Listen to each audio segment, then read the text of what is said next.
Bonjour, bonjour et bienvenue sur Cocotte TV. Aujourd'hui, vidéo de présentation qui porte sur une carte mère avec un modèle assez spécifique qui provient de chez Gigabit avec la G1 Sniper 2, une carte mère Z68 pour le C avec un look typiquement spécifique à Gigabit. On va découvrir tout de suite ça en vidéo en commençant comme toujours par le bundle.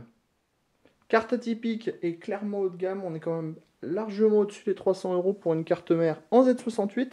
On commence donc avec le bundle avec de quoi refaire la décoration de votre chambre. Voilà, ça les plus geeks adoreront.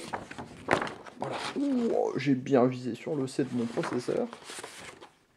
On trouve ensuite de quoi refaire une petite beauté à votre boîtier. Ça, c'est très sympa, surtout les petits impacts de balles et compagnie. On est vraiment dans l'esprit killer. On continue avec une notice plutôt complète, avec bien sûr le petit CD qui va bien à l'intérieur. De nouveau de la notice encore. De la backplate. Alors, siglé G1 Killer, ça aussi c'est plutôt une bonne idée puisqu'on reste dans l'harmonique. Du câble SATA noir, un pont SLI. Et on termine avec un rack 5,25 pouces qu'on pourra donc brancher à l'avant de la tour et qui vous permettra de faire tout plein de choses comme le Quick Boost.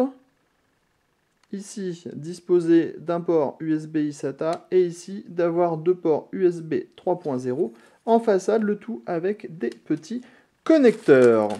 Maintenant qu'on a découvert une bonne partie du bundle, on va passer à la carte mère histoire de se faire un gros plaisir avec les yeux. On vous dit à tout de suite. Nous voilà maintenant au-dessus de la carte mère. Clairement, au niveau du style, ça nous change de ce qu'on a l'habitude de voir. PCB noir mat, vert plutôt flashy, le reste en gris anthracite très foncé, voire presque noir, des formes de canon de fusil, des balles, un chargeur. C'est assez détonnant, c'est plaisant, mais clairement, on aime ou on déteste. Ne cherchons pas plus loin. Au niveau des phases d'alimentation, on en trouve 12. On a ici le connecteur 8 pins CPU avec sa petite prise fan et ici une prise pour un ventilateur auxiliaire. Ici, on a les 4 ports DDR3 2133 MHz. On continue ici avec le port 24 broches de l'alimentation. Ici, les différentes LED des phases d'alimentation. Une nouvelle prise fan, le header USB 3.0, le tout est géré par des puces de chez Etron. Au niveau des parties SATA, on trouve 4 ports en SATA 3, 3 ports en SATA 2. On trouve ici tous les différents connecteurs avec, mais par exemple, l'OC button à relier au petit rack qu'on a vu tout à l'heure. Les ports comme USB, audio, encore de la prise fan. Ici, on a les différents connecteurs PCI Express à la norme 3.0 avec ici un 16X, ici un 8X, le tout compatible SLI Crossfire forcément. On trouve également deux ports PCI Express 1X et deux ports PCI.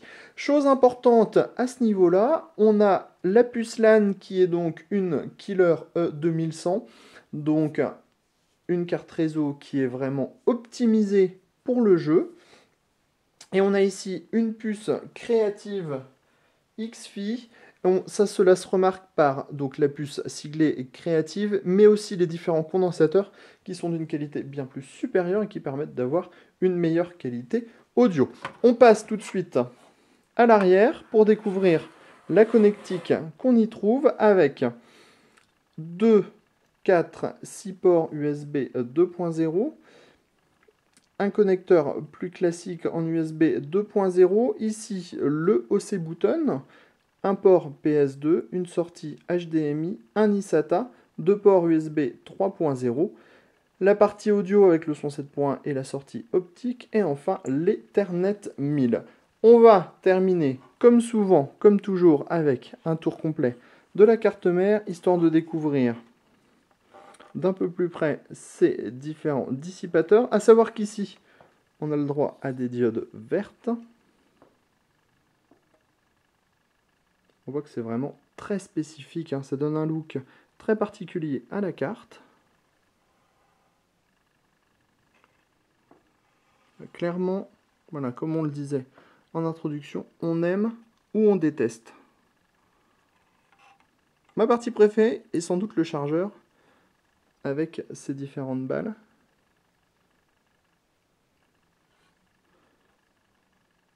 Une carte qui en soi présente très bien ici la puce créative, avec ses condensateurs spécifiques, et ici la puce killer. Vous étiez sur Cocotte TV, c'était la présentation de la carte mère Gigabit dont on a mangé la référence, qu'on va vous redonner tout de suite. C'était la présentation de la carte mère G1 Sniper 2 Gigabit avec son chipset Z68. Et sur ce, on vous dit à très bientôt sur Cocotte TV pour des prochaines vidéos de présentation.